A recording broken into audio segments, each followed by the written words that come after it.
Cedar Point Top Thrill 2 was announced today. This is the reimagination of Top Thrill Dragster, which will be the world's largest triple launch roller coaster. Before I get into my thoughts, let's quickly look at the stats. The launch speeds will be 74 miles an hour, 101 miles an hour backwards, up a 420 feet tall tower spike, and 120 miles per hour, matching the speed of the original launch of Dragster. The ride will go over the original 420 foot top hat.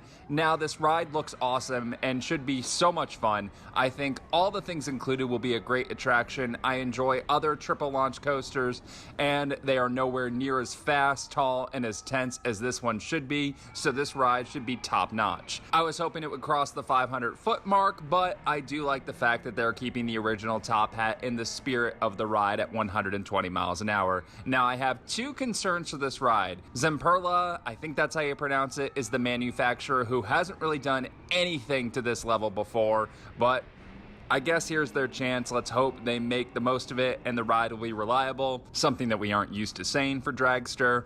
And now my other concern is triple launch coasters have nightmare backups in lines because rider capacity isn't great.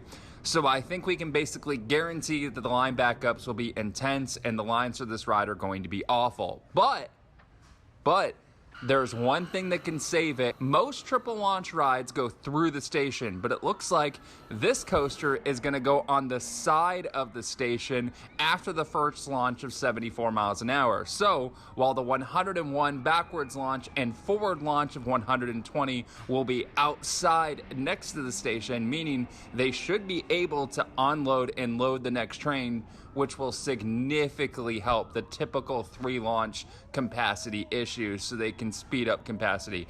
I can't wait to ride this ride, and hopefully it will make the line shorter for Steel Vengeance. Thanks for watching, and a like and subscribe is always appreciated.